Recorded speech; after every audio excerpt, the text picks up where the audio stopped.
स्वागत है साथियों तुहाडा तुहाडे अपने चैनल गगन एजुकेशन के उपर। अज असी जोग्राफी सबजैक्ट नाल रिलेटेड वीडियो तुहाडे सामने लैके आए हैं। तो इस तो बाद लगातार कुछ वीडियो असी जोग्राफी के उपर ही बनावांगे, जोग्राफी के अलग अलग टॉपिक्स के उपर ही बनावांगे। तो सब तो पहला जिहड़ा साडा अज दा टॉपिक है जिस दे उपर असी वीडियो बनाउण जा रहे हैं, जिस दे उपर असी गलबात करांगे, वो है धरती के धरातल नूं प्रभावित करने वाले कारक, फैक्टर्स अफैक्टिंग अर्थस क्रस्ट। तो धरती के धरातल नूं प्रभावित करने वाली शक्तियां बारे इस वीडियो के विच असीं गल करांगे। जिवें कि असीं जाणदे हां कि जदों असीं निगाह मारदे हां तो साडी धरती के उपर किते पर्बत, किते पठार, किते विशाल सागर सानूं दिखाई दिंदे नेगे। कि यह सब जिहड़े सानूं अज दे समय के दौरान दिखाई दिंदे ने कि ये पहलां भी इस तरह ही सी। जिथे अज हिमालय पर्बत है उत्थे हिमालय पर्बत सी, जिथे हिंद महासागर है उत्थे हिंद महासागर सी, या फिर ये चेंज सी, कुछ पहला कुछ होर सी ते बाद दे विच कुछ होर हो गया। असीं जाणदे हां कि साडा जिहड़ा धरातल है उस दे उपर बहुत सारियां जिहड़ियां शक्तियां ने वो लगातार काम करदियां आ रहीआं ने हज़ारां सालां तो, कुछ उपर वाले पासे तो, कुछ नीचे वाले पासे तो। जिवें जिवें जिहड़ियां शक्तियां ने अपनी फोर्स दे नाल धरती दे जिहड़े रूप ने उन्हां दे विच बदलाव लिआउंदियां ने, तां धरती दा जिहड़ा धरातल है वो लगातार चेंज हुंदा रहिंदा हैगा। उदाहरण के तौर पर जे गल करिए तो अज तो 12 करोड़ साल पहलां धरती एक बड़ा लैंड मास सी जिहड़ा कि अलग अलग भागां दे विच टुट गया सी। उस दे विचों कुछ भाग अलग हो गए तो कुछ भाग दूसरी साइड उस तो ओपोजिट साइड चले गए। तो जिहड़ा भारत साडा देश है वो भी इन्हां दे विचों एक भूभाग गॉडवाना लैंड का हिस्सा हैगा। तो धरती दी पापड़ी नूं बहुत सारे कारण जिहड़े प्रभावित करते हैं, उन्हां दा जिहड़ा अध्ययन है वो बहुत ज़्यादा जरूरी हैगा। इन्हां दा अध्ययन जां इन्हां दी स्टडी इस करके जरूरी है क्योंकि सानूं पता लगदा रहिंदा हैगा इन्हां नाल कि साडी धरती ते जिहड़े वख-वख जिहड़ियां आकृतियां बनदियां नेगीआं वो क्यों बनदियां ने, उन्हां दे बनन दा की कारण है, जां कुछ आकृतियां ने जिन्हां नूं असीं पुराने समय दे विच देखदे सी हुण ओह खत्म हुंदियां जा रहीआं ने। वो क्यों हुंदियां जा रहीआं ने, उन्हां दा की कारण है कि ये आकृतियां खत्म हो रहीआं ने। तो शुरू करदे हां जी साडा अज दा लैसन, फैक्टर्स अफैक्टिंग अर्थस क्रस्ट। तो धरती दी धरातल नूं प्रभावित करने वाले कारकां दे विचों जिहड़े चीज़ां नेगीआं, जिहड़ियां मूवमेंट्स ने, उन्हां नूं जदों असीं स्टडी करना होवे तां एक असीं वर्ड इस्तेमाल करते हैं जियोमॉर्फिक प्रोसैस। तो जियोमॉर्फिक प्रोसैस है सारा, धरती की जी धरातल है वो बनती है तो विगड़ती रहिंदी है। ये किस दे तहत बनती है तो विगड़ती है, जियोमॉर्फिक प्रोसैस के तहत। एक प्रक्रिया हैगी जियोमॉर्फिक प्रक्रिया जिसनों कहा जाता हैगा। जे असीं धरती के उपर होने वालियां जिहड़ियां चेंजिस ने, तब्दीलियां ने, उन्होंने मोटे तौर पर देखिए तो दो भागों के विच वंडदे हैं जी। दो भागों के विच किहड़ियां-किहड़ियां दे विच वंडदे हैगे। एक तो वो तब्दीलियां जिहड़ियां लंबे समय के दौरान होंदियां ने, जिन्हां नूं असीं नंगियां अखां नाल नहीं देख सकते, जिहड़े होण दे विच बहुत ज़्यादा समा 100 साल हज़ारां साल लै लैंदियां ने। जिवें कि पर्बतां दा निर्माण, पर्बतां दा निर्माण इस तरह की प्रक्रिया हैगी, इस तरह की तब्दीली है जिहड़ी हज़ारां लखां सालां दे विच हुंदी है ते जिसनूं असीं अपने समय दौरान नंगियां अखां नाल नहीं वेख सकते। उस तो बाद दूसरे नंबर ते आउंदियां ने जी छोटी म्याद दीयां तब्दीलियां। ये इस तरह के चेंजिस होंदे नेगे जिहड़े थोड़े समय दे विच हो जांदे ने, जिन्हां नूं असीं अपणियां अखां दे नाल देख सकदे हां। जिवें अर्थक्वेक आउण नाल धरती की जिहड़ी बहुत सारी रिलीफ फीचर्स ने वो नवें बन जांदे नेगे। वोल्केनिक इरप्शन ज्वालामुखी जो विस्फोट हुंदा हैगा तो उहदे नाल जिहड़े छोटे छोटे पठार पर्बतां दा निर्माण हो जांदा हैगा। तो ये एकदम छोटी म्याद दे विच होण वालीआं तब्दीलियां नेगीआं। तो ये तो असीं तब्दीलियां की गल कीती सी कि तब्दीलियां दो तरह दीयां हुंदियां ने, लंबे समय दे विच होण वालीआं ते थोड़े समय दे विच होण वालीआं।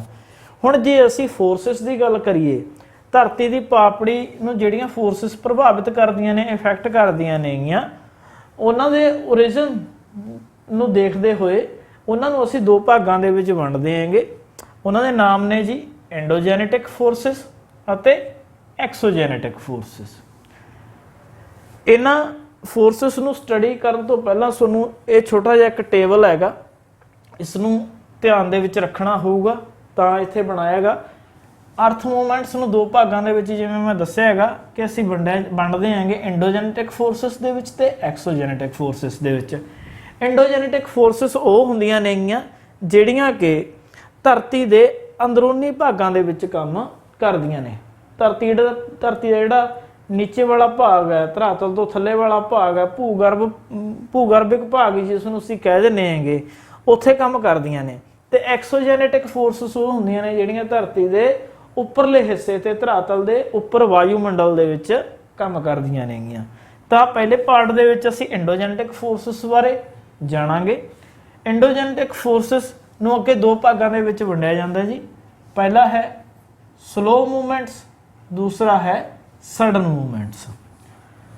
ਤਾਂ ਸਲੋ ਮੂਵਮੈਂਟਸ ਤੇ ਸਡਨ ਮੂਵਮੈਂਟਸ ਇਹਨਾਂ ਨੂੰ ਵੀ ਅੱਗੇ ਅਲੱਗ-ਅਲੱਗ ਭਾਗਾਂ ਦੇ ਵਿੱਚ ਡਿਵਾਈਡ ਕੀਤਾ ਜਾਂਦਾ ਹੈਗਾ। ਜਿਵੇਂ ਕਿ ਸਲੋ ਮੂਵਮੈਂਟਸ ਅੱਗੇ ਦੋ ਭਾਗਾਂ ਦੇ ਵਿੱਚ ਵੰਡੀਆਂ ਜਾਂਦੀਆਂ ਨੇ, ਅਪੈਰੋਜੈਨਿਕ ਤੇ ਔਰੋਜੈਨਿਕ। ਅਪੈਰੋਜੈਨਿਕ ਅੱਗੇ ਦੋ ਭਾਗਾਂ ਦੇ ਵਿੱਚ ਵੰਡੀਆਂ ਜਾਂਦੀਆਂ ਨੇ, ਅਪਵਰਡ, ਡਾਊਨਵਰਡ। ਔਰੋਜੈਨਿਕ ਦੋ ਭਾਗਾਂ ਦੇ ਵਿੱਚ ਵੰਡੀਆਂ ਜਾਂਦੀਆਂ ਨੇ, ਟੈਂਸ਼ਨਲ ਤੇ ਕੰਪਰੈਸ਼ਨਲ। ਤਾਂ ਕਨਫਿਊਜ਼ ਹੋਣ ਦੀ ਜ਼ਰੂਰਤ ਨਹੀਂ ਹੈ, ਹੌਲੀ ਹੌਲੀ ਅਸੀਂ ਹੇਠਾਂ ਤੱਕ ਆਵਾਂਗੇ। ਤਾਂ ਸਭ ਤੋਂ ਪਹਿਲਾਂ ਅਰਥ ਮੂਵਮੈਂਟਸ ਦੋ ਪ੍ਰਕਾਰ ਦੀਆਂ, ਐਂਡੋਜੈਨੇਟਿਕ, ਐਕਸੋਜੈਨੇਟਿਕ। ਤਾਂ ਹੁਣ ਅਸੀਂ ਦੇਖਦੇ ਹਾਂ ਐਂਡੋਜੈਨੇਟਿਕ ਕੀ ਹੁੰਦੀਆਂ ਨੇਗੀਆਂ। ਐਂਡੋਜੈਨੇਟਿਕ ਸ਼ਕਤੀਆਂ ਉਹ ਸ਼ਕਤੀਆਂ ਹੁੰਦੀਆਂ ਨੇ ਜਿਹੜੀਆਂ ਧਰਤੀ ਦੇ ਅੰਦਰੂਨੀ ਭਾਗਾਂ ਦੇ ਵਿੱਚ ਭੂਗਰਭ ਦੇ ਵਿੱਚ ਕੰਮ ਕਰਦੀਆਂ ਨੇਗੀਆਂ। ਗੁਪਤ ਸ਼ਕਤੀਆਂ ਹੁੰਦੀਆਂ ਨੇ, ਸਾਨੂੰ ਦਿਖਾਈ ਨਹੀਂ ਦਿੰਦੀਆਂ, ਕਿਉਂਕਿ ਅਸੀਂ ਜਾਣਦੇ ਹਾਂ ਕਿ ਸਾਡੀ ਧਰਤੀ ਦਾ ਜਿਹੜਾ ਅੰਦਰੂਨੀ ਹਿੱਸਾ ਉਹ ਅਲੱਗ-ਅਲੱਗ ਚਟਾਨਾਂ ਤੋਂ ਬਣਿਆ ਹੋਇਆ ਹੈਗਾ। ਤੇ ਜਿਹੜੀਆਂ ਇਹ ਚਟਾਨਾਂ ਨੇ ਉਹ ਲਗਾਤਾਰ ਫੈਲਦੀਆਂ ਤੇ ਸੁੰਗੜਦੀਆਂ ਰਹਿੰਦੀਆਂ ਨੇਗੀਆਂ, ਕਦੇ ਕੰਪਰੈਸ ਹੋ ਜਾਂਦੀਆਂ ਨੇਗੀਆਂ, ਕਦੇ ਇਹ ਫੈਲ ਜਾਂਦੀਆਂ ਨੇਗੀਆਂ। ਤਾਂ ਜਦੋਂ ਇਹ ਫੈਲਦੀਆਂ ਤੇ ਸੁੰਗੜਦੀਆਂ ਨੇ ਤਾਂ ਇਹਨਾਂ ਦੇ ਵਿਚਕਾਰ ਜਿਹੜਾ ਟੈਂਪਰੇਚਰ ਹੁੰਦਾ ਹੈਗਾ ਉਹ ਚੇਂਜ ਹੁੰਦਾ ਰਹਿੰਦਾ ਹੈਗਾ। ਟੈਂਪਰੇਚਰ ਦੇ ਵਿੱਚ ਭਿੰਨਤਾ ਆਉਂਦੀ ਰਹਿੰਦੀ ਹੈ। ਜਦੋਂ ਟੈਂਪਰੇਚਰ ਚੇਂਜ ਹੁੰਦਾ ਹੈਗਾ, ਵਾਧਾ ਘਟਦਾ ਰਹਿੰਦਾ ਹੈਗਾ, ਤਾਂ ਇਹ ਜਿਹੜੀਆਂ ਠੋਸ ਚਟਾਨਾਂ ਹੁੰਦੀਆਂ ਨੇਗੀਆਂ ਉਹ ਲਿਕੁਇਡ ਫਾਰਮ ਦੇ ਵਿੱਚ ਆ ਜਾਂਦੀਆਂ ਨੇ। ਜਦੋਂ ਲਿਕੁਇਡ ਫਾਰਮ ਦੇ ਵਿੱਚ ਇਹ ਆ ਕੇ ਲਿਕੁਇਡ ਹੈ ਜਿਹੜਾ ਉਹ ਤੈਰਨ ਲੱਗ ਜਾਂਦਾ ਹੈਗਾ, ਤਾਂ ਟੈਂਪਰੇਚਰ ਦੇ ਵਿੱਚ ਇੰਨੀ ਕੁ ਤਬਦੀਲੀ ਆ ਜਾਂਦੀ ਹੈ ਕਿ ਇਹ ਲਿਕੁਇਡ ਧਰਤੀ ਦੇ ਵਿੱਚੋਂ ਬਾਹਰ ਨਿਕਲਣ ਦੀ ਕੋਸ਼ਿਸ਼ ਕਰਦਾ ਹੈਗਾ ਤੇ ਇੱਕ ਸਥਾਨ ਤੋਂ ਦੂਸਰੇ ਸਥਾਨ ਤੇ ਟਰਾਂਸਫਰ ਹੁੰਦਾ ਰਹਿੰਦਾ ਹੈਗਾ। ਆਪਣਾ ਜਿਹੜਾ ਮੂਲ ਸਥਾਨ ਹੁੰਦਾ ਉਸ ਤੋਂ ਇਹ ਆਪਣੀ ਜਗ੍ਹਾ ਲਗਾਤਾਰ ਚੇਂਜ ਕਰਦਾ ਰਹਿੰਦਾ ਹੈਗਾ। ਤੇ ਇਸੇ ਟਰਾਂਸਫਰ ਦੇ ਨਾਲ, ਇਸੇ ਸਥਾਨ ਬਦਲੀ ਦੇ ਨਾਲ ਧਰਤੀ ਦੀ ਜਿਹੜੀ ਧਰਾਤਲ ਹੈ ਉਸ ਦੇ ਵਿੱਚ ਬਹੁਤ ਸਾਰੀਆਂ ਤਬਦੀਲੀਆਂ ਆ ਜਾਂਦੀਆਂ ਨੇ। ਜਿਵੇਂ ਮੰਨ ਲਓ ਆ ਧਰਤੀ ਦਾ ਧਰਾਤਲ ਹੈ, ਇੱਥੇ ਜਿਹੜਾ ਲਾਵਾ ਹੈਗਾ ਇਹ ਜਦ ਤਰਲ ਪਦਾਰਥ ਹੈ ਇਹ ਇੱਕ ਜਗ੍ਹਾ ਤੋਂ ਦੂਸਰੀ ਜਗ੍ਹਾ ਮੂਵ ਕਰ ਰਿਹਾ ਹੈ। ਜਿੱਥੇ ਹੀ ਇਹਨੂੰ ਮਾੜੀ ਜਿਹੀ ਧਰਤੀ ਦੀ ਜਿਹੜੀ ਕਮਜ਼ੋਰ ਪਰਤ ਮਿਲਦੀ ਹੈ, ਇਹ ਉਸ ਕਮਜ਼ੋਰ ਪਰਤ ਦੇ ਥਰੂ ਉਸ ਨੂੰ ਪਾੜ ਕੇ ਬਾਹਰ ਨਿਕਲ ਜਾਂਦਾ ਹੈਗਾ ਅਤੇ ਜਵਾਲਾਮੁਖੀ ਦਾ ਜਿਹੜਾ ਰੂਪ ਹੈ ਉਹ ਧਾਰ ਲੈਂਦਾ ਹੈਗਾ। ਤੇ ਜਵਾਲਾਮੁਖੀ ਜਦੋਂ ਵਿਸਫੋਟ ਹੁੰਦਾ ਹੈ ਉਸ ਤੋਂ ਬਾਅਦ ਅਸੀਂ ਜਾਣਦੇ ਹਾਂ ਕਿ ਧਰਤੀ ਦੇ ਧਰਾਤਲ ਦੇ ਉੱਪਰ ਇਸ ਵਿਸਫੋਟ ਦੇ ਨਾਲ ਬਹੁਤ ਸਾਰੀਆਂ ਜਿਹੜੀਆਂ ਨਵੀਆਂ ਆਕ੍ਰਿਤੀਆਂ ਨੇਗੀਆਂ ਉਹ ਬਣ ਜਾਂਦੀਆਂ ਨੇਗੀਆਂ। ਤਾਂ ਭੂਗਰਭ ਵਿੱਚ ਸ਼ਕਤੀਆਂ ਦੋ ਤਰ੍ਹਾਂ ਦੀਆਂ ਗਤੀਆਂ ਕਰਦੀਆਂ ਨੇ। ਜਿਹੜੀ ਇਹ ਐਂਡੋਜੈਨੇਟਿਕ ਫੋਰਸਿਸ ਧਰਤੀ ਦੇ ਹੇਠਾਂ ਕੰਮ ਕਰਦੀਆਂ ਨੇਗੀਆਂ, ਇਹ ਦੋ ਤਰੀਕਿਆਂ ਨਾਲ ਕੰਮ ਕਰਦੀਆਂ ਨੇ। ਕਿੰਨੇ ਤਰੀਕੇ ਨਾਲ? ਦੋ ਤਰੀਕਿਆਂ ਨਾਲ। ਇੱਕ ਤਾਂ ਹੌਰੀਜ਼ੌਂਟਲੀ, ਇੱਕ ਵਰਟੀਕਲੀ। ਹੌਰੀਜ਼ੌਂਟਲੀ ਇਸ ਤਰ੍ਹਾਂ ਨਾਲ ਲੇਟਵੀਆਂ, ਮੰਨ ਲਓ ਆ ਚਟਾਨ ਹੈਗੀ, ਇਹ ਕਦੇ ਸੁੰਗੜ ਗਈ ਕਦੇ ਫੈਲ ਗਈ, ਤਾਂ ਇਹ ਲੇਟਵੀਂ ਗਤੀ ਹੋ ਗਈ। ਉਸ ਤੋਂ ਬਾਅਦ ਵਰਟੀਕਲ ਜਿਹੜੀਆਂ ਮੂਵਮੈਂਟਸ ਹੁੰਦੀਆਂ ਉਹਦੇ ਵਿੱਚ, ਜਿਵੇਂ ਮੰਨ ਲਓ ਜਵਾਲਾਮੁਖੀ ਵਿਸਫੋਟ ਹੋ ਗਿਆ, ਇਹ ਵਰਟੀਕਲੀ ਕੰਮ ਕੀਤਾ ਇਸ ਨੇ, ਜਵਾਲਾਮੁਖੀ ਵਿਸਫੋਟ ਨੇ, ਵੋਲਕੈਨਿਕ ਇਰਪਸ਼ਨਸ ਨੇ, ਠੀਕ ਹੈ। ਤੇ ਜੇ ਕਿਸੇ ਚਟਾਨ ਦੇ ਵਿੱਚ ਟੈਂਸ਼ਨ ਹੋ ਗਈ, ਕੰਪਰੈਸ਼ਨ ਹੋ ਗਿਆ, ਤਾਂ ਉਹ ਹੌਰੀਜ਼ੌਂਟਲੀ। ਤਾਂ ਜਿਹੜੀਆਂ ਐਂਡੋਜੈਨੇਟਿਕ ਫੋਰਸਿਸ ਨੇ ਉਹ ਮੂਵਮੈਂਟ ਕਰਦੀਆਂ ਨੇ, ਤਾਂ ਉਹਨਾਂ ਦੀ ਮੂਵਮੈਂਟ ਦੋ ਪ੍ਰਕਾਰ ਦੀ ਹੁੰਦੀ ਹੈ, ਹੌਰੀਜ਼ੌਂਟਲ ਤੇ ਵਰਟੀਕਲ। ਮੀਨਸ ਚਟਾਨਾਂ ਦੋ ਪ੍ਰਕਾਰ ਨਾਲ ਗਤੀ ਕਰਦੀਆਂ ਨੇਗੀਆਂ। ਤੇ ਇਹਨਾਂ ਹੀ ਗਤੀਆਂ ਦੇ ਕਾਰਨ ਧਰਤੀ ਦੇ ਉੱਪਰ ਬਹੁਤ ਸਾਰੀਆਂ ਜਿਹੜੀਆਂ ਸ਼ੇਪਸ ਨੇ ਉਹ ਬਣਦੀਆਂ ਨੇ। ਜਿਵੇਂ ਪਰਬਤ ਬਣਦੇ ਨੇਗੇ ਵੋਲਕੈਨਿਕ ਇਰਪਸ਼ਨ ਨਾਲ, ਪਠਾਰ ਬਣਦੇ ਨੇਗੇ, ਮੈਦਾਨ ਬਣਦੇ ਨੇਗੇ। ਮੈਦਾਨ ਕਿਵੇਂ ਬਣਦੇ ਨੇਗੇ? ਬਹੁਤ ਸਾਰੇ ਜਿਹੜੀਆਂ ਨਦੀਆਂ ਨੇਗੀਆਂ ਉਹ ਬਹੁਤ ਸਾਰਾ ਜਿਹੜਾ ਪਰਬਤਾਂ ਨੂੰ ਖੋਰ ਕੇ, ਪਰਬਤਾਂ ਨੂੰ ਢਾਲ ਕੇ ਇੱਥੋਂ ਜਿਹੜਾ ਮਟੀਰੀਅਲ ਹੈ ਉਹ ਡੂੰਘੇ ਸਥਾਨਾਂ ਦੇ ਵਿੱਚ ਵਿਛਾ ਦਿੰਦੀਆਂ ਨੇ, ਜਿਨ੍ਹਾਂ ਨਾਲ ਮੈਦਾਨਾਂ ਦਾ ਨਿਰਮਾਣ ਹੁੰਦਾ ਹੈਗਾ। ਝੀਲਾਂ ਦਾ ਭੂਚਾਲ ਆਉਂਦਾ, ਜਵਾਲਾਮੁਖੀ ਆਉਂਦਾ, ਇਹ ਸਾਰੀਆਂ ਚੀਜ਼ਾਂ ਇਹਨਾਂ ਮੂਵਮੈਂਟਸ ਕਰਕੇ ਹੀ ਧਰਤੀ ਦੇ ਉੱਪਰ ਆਉਂਦੀਆਂ ਨੇ, ਹੌਰੀਜੈਂਟਲ ਅਤੇ ਵਰਟੀਕਲ ਮੂਵਮੈਂਟਸ ਕਰਕੇ। ਤੇ ਜਿਹੜੀਆਂ ਐਂਡੋਜੈਨਿਕ ਫੋਰਸਿਸ ਹੁੰਦੀਆਂ ਨੇਗੀਆਂ, ਇਹਨਾਂ ਨੂੰ ਅਸੀਂ ਅੱਗੇ ਦੋ ਭਾਗਾਂ ਦੇ ਵਿੱਚ ਵੰਡਦੇ ਹਾਂ ਜੀ, ਡਾਇਆਸਟ੍ਰੋਫਿਜ਼ਮ ਤੇ sudden forces. Diastrophism means slow movements, ਜਿਹੜੀਆਂ ਮੂਵਮੈਂਟਸ ਹੌਲੀ ਹੌਲੀ ਹੁੰਦੀਆਂ ਨੇਗੀਆਂ। ਸਡਨ ਮੂਵਮੈਂਟਸ ਉਹ ਜਿਹੜੀਆਂ ਮੂਵਮੈਂਟਸ ਅਚਾਨਕ ਹੁੰਦੀਆਂ ਨੇਗੀਆਂ, ਇੱਕਦਮ ਹੁੰਦੀਆਂ ਨੇਗੀਆਂ। ਤਾਂ ਨੈਕਸਟ ਪਾਰਟ ਦੇ ਵਿੱਚ ਅਸੀਂ ਅੱਗੇ ਕਰਦੇ ਆਂਗੇ, ਸਲੋ ਮੂਵਮੈਂਟਸ ਬਾਰੇ ਪੜਾਂਗੇ, ਸਡਨ ਮੂਵਮੈਂਟਸ ਬਾਰੇ ਪੜਾਂਗੇ ਤੇ ਐਕਸੋਜੈਨੇਟਿਕ ਬਾਰੇ ਪੜਾਂਗੇ। ਤਾਂ ਸਭ ਤੋਂ ਪਹਿਲਾਂ ਤਾਂ ਇਹ ਹੈ ਕਿ ਕਨਫਿਊਜ਼ ਨਹੀਂ ਹੋਣਾ, ਸਿੰਪਲ ਜਾ ਕੇ ਐਂਡੋਜੈਨਿਕ ਫੋਰਸਿਸ ਨੇ ਜਿਹੜੀਆਂ ਧਰਤੀ ਦੇ ਅੰਦਰੂਨੀ ਭਾਗਾਂ ਦੇ ਵਿੱਚ ਕੰਮ ਕਰਦੀਆਂ ਨੇਗੀਆਂ। ਇਹ ਜਿਹੜੀਆਂ ਫੋਰਸਿਸ ਨੇ ਦੋ ਤਰੀਕੇ ਨਾਲ ਮੂਵ ਕਰਦੀਆਂ ਨੇ, ਹੌਰੀਜੈਂਟਲੀ ਤੇ ਵਰਟੀਕਲੀ। ਤੇ ਇਹਨਾਂ ਫੋਰਸਿਸ ਨੂੰ ਅੱਗੇ ਅਸੀਂ ਦੋ ਭਾਗਾਂ ਦੇ ਵਿੱਚ ਵੰਡਦੇ ਆਂਗੇ, ਡਾਇਆਸਟ੍ਰੋਫਿਜ਼ਮ ਤੇ sudden forces. Diastrophism means slow movements and sudden movements. ਹਾਂਜੀ, ਅਸੀਂ ਗੱਲ ਕਰੀ ਸੀ ਕਿ ਜਿਹੜੀਆਂ ਅਰਥ ਮੂਵਮੈਂਟਸ ਨੇ ਉਹ ਦੋ ਪ੍ਰਕਾਰ ਦੀਆਂ ਨੇ, ਐਂਡੋਜੈਨੇਟਿਕ ਤੇ ਐਕਸੋਜੈਨੇਟਿਕ। ਐਂਡੋਜੈਨੇਟਿਕ ਦੋ ਤਰੀਕੇ ਨਾਲ ਮੂਵ ਕਰਦੀਆਂ ਨੇ, ਵਰਟੀਕਲੀ ਤੇ ਹੌਰੀਜੈਂਟਲੀ, ਅਤੇ ਇਹਨਾਂ ਨੂੰ ਅੱਗੇ ਦੋ ਭਾਗਾਂ ਦੇ ਵਿੱਚ ਵੰਡਿਆ ਜਾਂਦਾ, ਡਾਇਸਟ੍ਰੋਫਿਕ ਮਤਲਬ ਕਿ ਸਲੋ ਮੂਵਮੈਂਟਸ ਤੇ ਸਡਨ ਮੂਵਮੈਂਟਸ। ਤਾਂ ਉਹਨਾਂ ਦੇ ਵਿੱਚੋਂ ਅਸੀਂ ਪਹਿਲੀ ਕਿਸਮ ਸਲੋ ਮੂਵਮੈਂਟਸ ਜਾਂ ਡਾਇਸਟ੍ਰੋਫਿਕ ਫੋਰਸਿਸ ਦੀ ਕਰਦੇ ਆਂਗੇ। ਇਹਨਾਂ ਨੂੰ ਹੌਲੀ ਹੌਲੀ ਵਾਪਰਨ ਵਾਲੀਆਂ ਸ਼ਕਤੀਆਂ ਕਿਹਾ ਜਾਂਦਾ ਹੈਗਾ। ਇਹ ਧਰਾਤਲ ਦੇ ਨੀਚੇ ਬਹੁਤ ਹੌਲੀ ਗਤੀ ਨਾਲ ਵਾਪਰਦੀਆਂ ਨੇ। ਇਹਨਾਂ ਦੀ ਜਿਹੜੀ ਮੂਵਮੈਂਟਸ ਹੁੰਦੀ ਹੈ ਜਾਂ ਸਪੀਡ ਹੁੰਦੀ ਹੈ ਇੰਨੀ ਸਲੋ ਹੁੰਦੀ ਹੈ ਕਿ ਸਾਨੂੰ ਇੱਕ ਟਾਈਮ ਪੀਰੀਅਡ ਦੇ ਦੌਰਾਨ ਇਹਨਾਂ ਦੀ ਮੂਵਮੈਂਟਸ ਦਾ ਪਤਾ ਨਹੀਂ ਚੱਲਦਾ। ਇਹਨਾਂ ਦੀ ਮੂਵਮੈਂਟਸ ਦੇ ਨਾਲ ਕੀ ਹੋ ਜਾਂਦਾ ਹੈਗਾ ਕਿ ਸਾਡੀ ਧਰਾਤਲ ਦੇ ਜਿਹੜੇ ਕੁਝ ਭਾਗ ਨੇ ਉਹ ਉੱਪਰ ਥੱਲੇ, ਉੱਪਰ ਵੱਲ ਉੱਠ ਜਾਂਦੇ ਨੇ, ਨੀਚੇ ਨੂੰ ਧੱਸ ਜਾਂਦੇ ਨੇ, ਜਾਂ ਫਿਰ ਕੁਝ ਭਾਗ ਸੱਜੇ ਖੱਬੇ ਹੋ ਜਾਂਦੇ ਨੇਗੇ।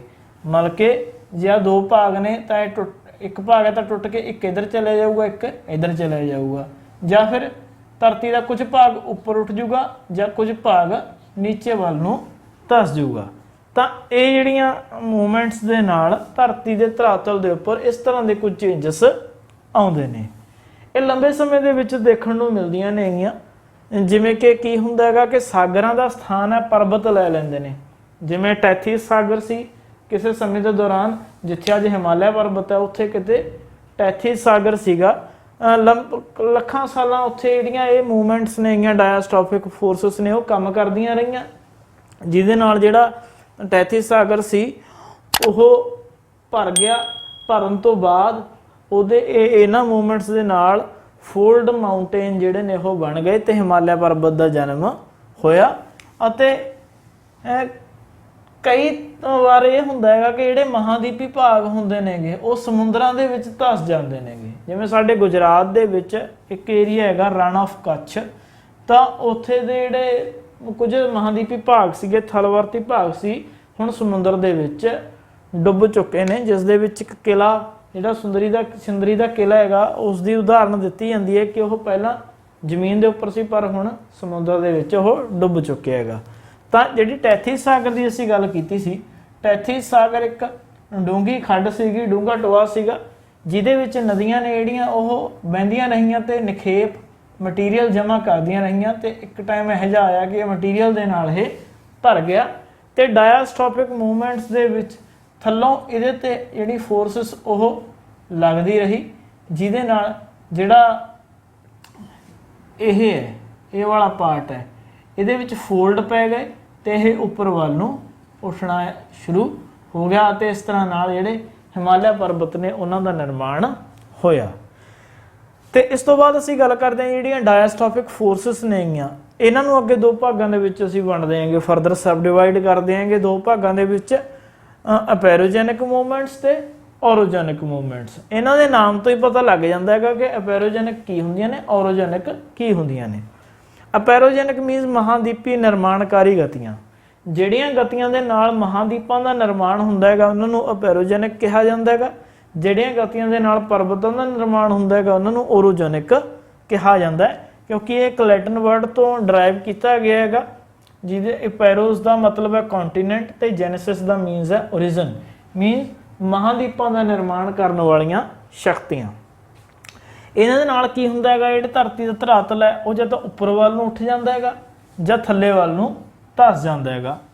ਤੇ ਜਦੋਂ ਉੱਪਰ ਉੱਠਦਾ ਹੈ ਤਾਂ ਮਹਾਦੀਪ ਬਣਦੇ ਨੇਗੇ, ਜਦੋਂ ਨੀਚੇ ਵੱਲ ਨੂੰ ਜਾਂਦਾ ਹੈਗਾ ਤਾਂ ਸਾਨੂੰ ਪਤਾ ਹੈ ਕਿ ਸਾਗਰਾਂ ਦਾ ਨਿਰਮਾਣ ਹੁੰਦਾ ਹੈਗਾ। ਮੰਨ ਲਓ ਆਹ ਧਰਾਤਲ ਹੈ, ਉੱਪਰ ਉੱਠੂਗਾ ਤਾਂ ਮਹਾਦੀਪ ਬਣਨਗੇ, ਨੀਚੇ ਜਾਊਗਾ ਤਾਂ ਸਾਗਰਾਂ ਦਾ ਨਿਰਮਾਣ ਹੋਵੇਗਾ।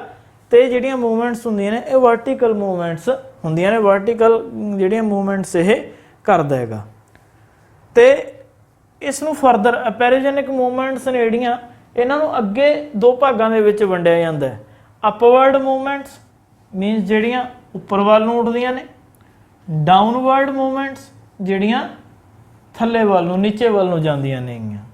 ਜਿਹੜੀਆਂ ਉੱਪਰ ਵੱਲ ਨੂੰ ਹੁੰਦੀਆਂ ਨੇ ਅਪਵਰਡਸ, ਉਹਦੇ ਨਾਲ ਸਾਰੇ ਦਾ ਸਾਰਾ ਮਹਾਦੀਪ ਜਾਂ ਫਿਰ ਉਸਦਾ ਕੋਈ ਛੋਟਾ ਜਿਹਾ ਭਾਗ ਉੱਪਰ ਵੱਲ ਨੂੰ ਉੱਠ ਜਾਂਦਾ ਹੈਗਾ, ਜਾਂ ਫਿਰ ਮਹਾਦੀਪਾਂ ਦੇ ਜਿਹੜੇ ਕੋਸਟਲ ਏਰੀਆਜ਼ ਹੁੰਦੇ ਨੇ, ਸਮੁੰਦਰ ਦੇ ਨਾਲ ਲੱਗਦੇ ਇਲਾਕੇ ਹੁੰਦੇ ਨੇ, ਉਹ ਉੱਪਰ ਵੱਲ ਨੂੰ ਉੱਠ ਜਾਂਦੇ ਨੇਗੇ, ਜਿਨ੍ਹਾਂ ਦਾ ਸਮੁੰਦਰ ਲੈਵਲ ਤੋਂ ਉਚਾਈ ਵੱਧ ਜਾਂਦੀ ਹੈ। ਤੇ ਇਸ ਚੀਜ਼ ਨੂੰ ਅਸੀਂ ਐਮਰਜੈਂਸ ਕਹਿੰਦੇ ਹੈਗੇ, ਜਦੋਂ ਸਮੁੰਦਰ ਦੇ ਨਾਲ ਲੱਗਦੇ ਜਿਹੜੇ ਇਲਾਕੇ ਹੁੰਦੇ ਨੇ, ਤਟਵਰਤੀ ਖੇਤਰ, ਉਹ ਸਮੁੰਦਰ ਤਲ ਤੋਂ ਥੋੜ੍ਹੇ ਉੱਪਰ ਉੱਠ ਜਾਣ, ਉਸ ਨੂੰ ਐਮਰਜੈਂਸ ਦਾ ਨਾਮ ਦਿੱਤਾ ਜਾਂਦਾ ਹੈਗਾ। ਡਾਊਨਵਰਡ ਮੂਵਮੈਂਟਸ ਹੇਠਾਂ ਮੁਖੀ ਗਤੀਆਂ ਨੇ, ਜਦੋਂ ਨੀਚੇ ਧੱਸ ਜਾਂਦਾ ਹੈਗਾ ਜਿਹੜਾ ਧਰਾਤਲ ਹੈਗਾ, ਇਹਦੇ ਵਿੱਚ ਥਲ ਭੂਮੀ ਸਾਰੀ ਜਾਂ ਥਲ ਭੂਮੀ ਦਾ ਕੁਝ ਭਾਗ ਹੈ ਜਿਹੜਾ ਉਹ ਥੱਲੇ ਨੂੰ ਧੱਸ ਜਾਂਦਾ, ਜਿਸ ਨੂੰ ਸਬਸਿਡੈਂਸ ਕਿਹਾ ਜਾਂਦਾ ਹੈ। ਜਾਂ ਫਿਰ ਕੋਸਟਲ ਏਰੀਆਜ਼ ਦੇ ਨਾਲ ਲੱਗਦੀਆਂ ਜਿਹੜੀਆਂ ਭੂਮੀਆਂ ਹੁੰਦੀਆਂ ਨੇ, ਖੇਤਰ ਹੁੰਦੇ ਨੇ, ਉਹ ਸਮੁੰਦਰ ਤਲ ਤੋਂ ਹੇਠਾਂ ਚਲੇ ਜਾਂਦੇ ਨੇ। ਜਿਵੇਂ ਅਸੀਂ ਰਨ ਆਫ ਕੱਛ ਦੀ ਉਦਾਹਰਨ ਲਈ ਸੀ ਕਿ ਉਹ ਸਮੁੰਦਰ ਤਲ ਤੋਂ ਨੀਚੇ ਚਲਾ ਗਿਆ ਸੀ, ਜਿਸ ਨੂੰ ਸਬਮਰਜੈਂਸ ਕਹਿੰਦੇ ਨੇ। ਜਦੋਂ ਸਮੁੰਦਰ ਤਲ ਤੋਂ ਕੋਈ ਚੀਜ਼ ਉੱਪਰ ਉੱਠੂਗੀ ਤਾਂ ਉਸ ਨੂੰ ਐਮਰਜੈਂਸ, ਜਦੋਂ ਸਮੁੰਦਰ ਤਲ ਤੋਂ ਕੋਈ ਚੀਜ਼ ਨੀਚੇ ਚਲੀ ਜਾਊਗੀ ਜ਼ਮੀਨ, ਤਾਂ ਉਸ ਨੂੰ ਸਬਮਰਜੈਂਸ ਦਾ ਨਾਮ ਦਿੱਤਾ ਜਾਂਦਾ ਹੈਗਾ। ਤਾਂ ਇਹ ਸੀਗੀਆਂ ਜੀ ਡਾਇਸਟ੍ਰੋਫਿਕ ਫੋਰਸਿਸ, ਜਿਸ ਨੂੰ ਅੱਗੇ ਅਸੀਂ ਦੋ ਭਾਗਾਂ ਦੇ ਵਿੱਚ ਵੰਡਿਆ ਸੀ, ਅਪੈਰੋਜੈਨਿਕ ਤੇ ਔਰੋਜੈਨਿਕ। ਅਪੈਰੋਜੈਨਿਕ ਦੀ ਅਸੀਂ ਗੱਲ ਕੀਤੀ ਸੀ, ਜਿਨ੍ਹਾਂ ਨਾਲ ਮਹਾਦੀਪਾਂ ਦਾ ਨਿਰਮਾਣ ਹੁੰਦਾ ਹੈ। ਇਹ ਦੋ ਤਰ੍ਹਾਂ ਦੀਆਂ ਹੁੰਦੀਆਂ ਨੇ, ਅਪਵਰਡ ਮੂਵਮੈਂਟਸ ਤੇ ਡਾਊਨਵਰਡ ਮੂਵਮੈਂਟਸ। ਤਾਂ ਹੁਣ ਅਸੀਂ ਗੱਲ ਕਰਦੇ ਹਾਂ ਜੀ ਔਰੋਜੈਨਿਕ ਮੂਵਮੈਂਟਸ ਦੀ।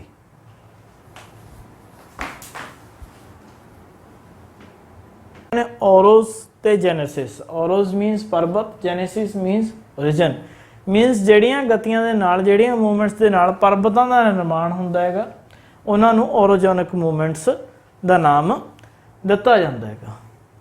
ਇਹ ਹੌਰੀਜੈਂਟਲ ਮੂਵਮੈਂਟਸ ਹੁੰਦੀਆਂ ਨੇਗੀਆਂ, ਹੌਰੀਜੈਂਟਲੀ ਚੱਲਦੀਆਂ ਨੇ, ਲੇਟਵੇਂ ਤਰੀਕੇ ਨਾਲ ਚੱਲਦੀਆਂ ਨੇ ਇਹ, ਠੀਕ ਹੈ। ਇਸ ਤਰ੍ਹਾਂ ਨਾਲ ਦੋ ਮੂਵਮੈਂਟਸ ਹੁੰਦੀਆਂ ਨੇ ਹੌਰੀਜੈਂਟਲ ਰੂਪ ਦੇ ਵਿੱਚ, ਜਾਂ ਤਾਂ ਇਹ ਇੱਕ ਦੂਸਰੇ ਤੋਂ ਉਲਟ, ਮੀਨਸ ਇਹ ਕੋਈ ਚਟਾਨ ਹੈ, ਇੱਕ ਦੂਸਰੇ ਤੋਂ ਜਦੋਂ ਉਲਟ ਜਾਊਗੀ ਤਾਂ ਇਸ ਨੂੰ ਇਸ ਦੀ ਟੈਂਸ਼ਨਲ ਜਾਂ ਡਾਈਵਰਜੈਂਟ ਫੋਰਸਿਸ ਕਿਹਾ ਜਾਊਗਾ। ਮੀਨਸ ਇਹ ਇੱਕ ਦੂਸਰੇ ਤੋਂ ਉਲਟ ਜਾ ਰਹੀ ਹੈ, ਇਹ ਡਾਈਵਰਜ ਹੋ ਰਹੀ ਹੈਗੀ, ਇਹਦੇ ਵਿੱਚ ਟੈਂਸ਼ਨ ਪੈਦਾ ਹੋ ਰਹੀ ਹੈ। ਦੂਸਰੀ ਹੁੰਦੀ ਹੈ ਇੱਕ ਸਮਾਨ ਦਿਸ਼ਾ ਵਿੱਚ। ਆਹ ਦੋ ਚਟਾਨਾਂ ਨੇਗੀਆਂ, ਇੱਕ ਸਮਾਨ ਦਿਸ਼ਾ ਦੇ ਵਿੱਚ ਚੱਲ ਰਹੀਆਂ ਨੇ ਤੇ ਅੱਗੇ ਆ ਕੇ ਆਪਸ ਦੇ ਵਿੱਚ ਟਕਰਾਉਣਗੀਆਂ, ਤਾਂ ਜਦੋਂ ਇਹ ਇੱਕ ਦੂਸਰੇ ਦੇ ਉੱਪਰ ਚੜ੍ਹਨ ਦੀ ਕੋਸ਼ਿਸ਼ ਕਰਨਗੀਆਂ ਤਾਂ ਇਸ ਦੇ ਨਾਲ ਇਹਨਾਂ ਦੇ ਵਿੱਚ ਕੀ ਹੋਣਗੇ, ਫੋਲਡ ਪੈਣਗੇ। ਜਿਵੇਂ ਅਸੀਂ ਦੋ ਕਿਤਾਬਾਂ ਨੂੰ ਮੰਨ ਲਓ,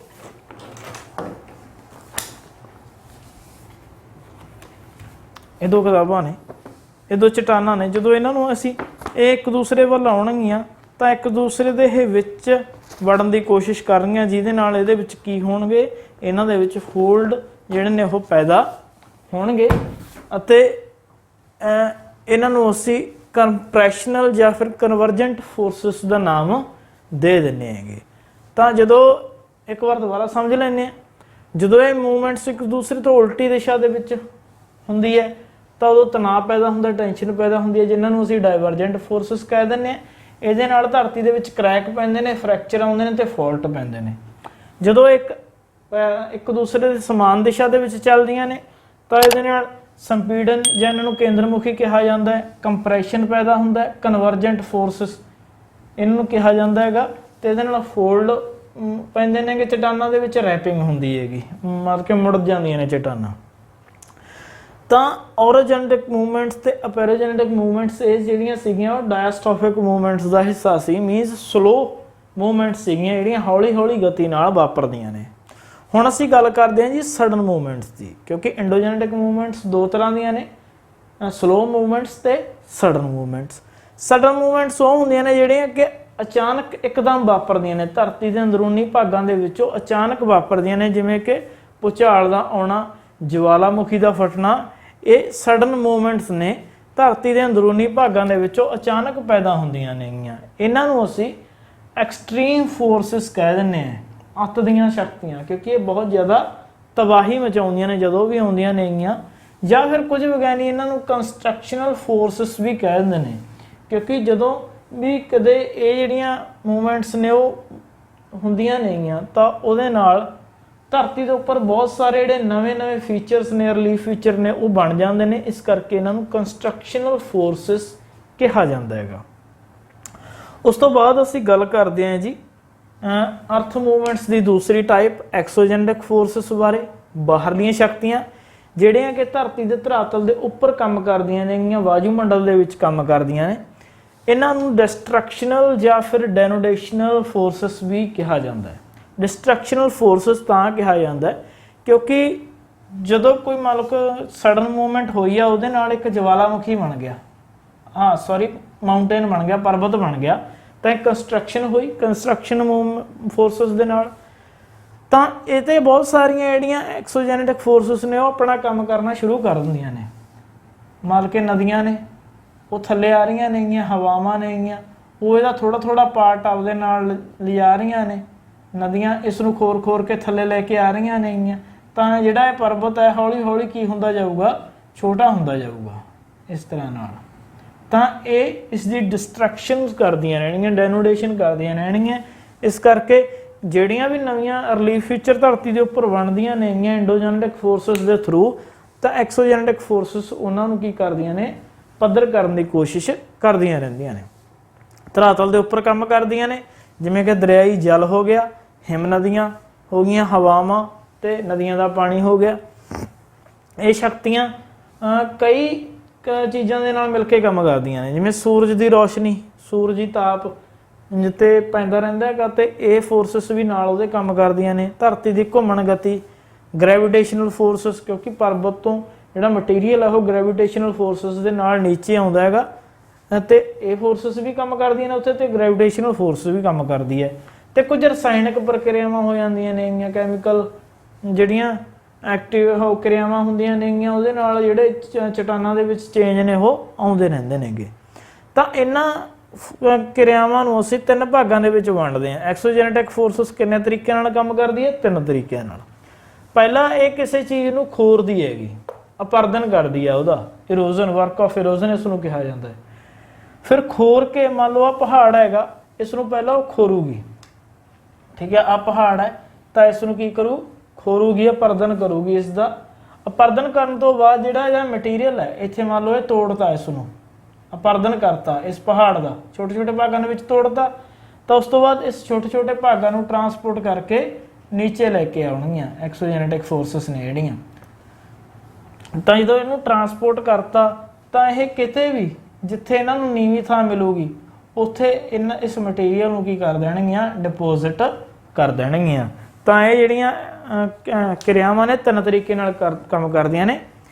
ਇਰੋਜ਼ਨ, ਪਹਿਲਾਂ ਕਿਸੇ ਚੀਜ਼ ਨੂੰ ਤੋੜਦੀਆਂ ਨੇ, ਟਰਾਂਸਪੋਰਟੇਸ਼ਨ, ਫਿਰ ਉਸ ਟੁੱਟੇ ਹੋਏ ਭਾਗ ਨੂੰ ਟਰਾਂਸਪੋਰਟ ਕਰਦੀਆਂ ਨੇ ਇੱਕ ਜਗ੍ਹਾ ਤੋਂ ਦੂਸਰੀ ਜਗ੍ਹਾ, ਡਿਪੋਜੀਸ਼ਨ, ਫਿਰ ਕੋਈ ਨੀਵੀਂ ਥਾਂ ਦੇਖ ਕੇ ਉੱਥੇ ਉਸ ਨੂੰ ਜਮ੍ਹਾਂ ਕਰ ਦਿੰਦੀਆਂ ਨੇ। ਤਾਂ ਇਹ ਸਾਡਾ ਪਹਿਲਾ ਟੌਪਿਕ ਸੀ ਜੀ, ਫੈਕਟਰ ਅਫੈਕਟਿੰਗ ਅਰਥ ਕਰਸਟ, ਜਿਹਦੇ ਵਿੱਚ ਅਸੀਂ ਐਂਡੋਜੈਨੇਟਿਕ ਤੇ ਐਕਸੋਜੈਨੇਟਿਕ ਫੋਰਸਿਸ ਦੀ ਗੱਲ ਕੀਤੀ ਸੀਗੀ। ਐਂਡੋਜੈਨੇਟਿਕ ਨੂੰ ਦੋ ਭਾਗਾਂ ਦੇ ਵਿੱਚ ਅੱਗੇ ਵੰਡਿਆ ਸੀਗਾ, ਡਾਇਸਟ੍ਰੋਫਿਜ਼ਮ ਤੇ sudden movements. Slow movements means sudden movements. Slow movements ਨੂੰ ਦੋ ਭਾਗਾਂ ਦੇ ਵਿੱਚ ਅੱਗੇ ਵੰਡਿਆ ਸੀ, ਅਪੈਰੋਜੈਨਿਕ ਤੇ ਔਰੋਜੈਨਿਕ। ਅਪੈਰੋਜੈਨਿਕ ਨੂੰ ਦੋ ਭਾਗਾਂ ਦੇ ਵਿੱਚ ਅੱਗੇ ਵੰਡਿਆ ਸੀਗਾ, ਅਪਵਰਡ, ਡਾਊਨਵਰਡ। ਤੇ ਔਰੋਜੈਨਿਕ ਦੋ ਤਰੀਕੇ ਦੇ ਨਾਲ ਦੇਖਿਆ ਸੀ, ਦੋ ਤਰ੍ਹਾਂ ਦੀਆਂ ਹੁੰਦੀਆਂ ਨੇ, ਡਾਈਵਰਜੈਂਟ ਤੇ ਕਨਵਰਜੈਂਟ। ਉਸ ਤੋਂ ਬਾਅਦ ਸਡਨ ਮੂਵਮੈਂਟਸ, ਧਰਤੀ ਦੇ ਨੀਚੇ ਅਚਾਨਕ ਪੈਦਾ ਹੋਣ ਵਾਲੀਆਂ ਸ਼ਕਤੀਆਂ।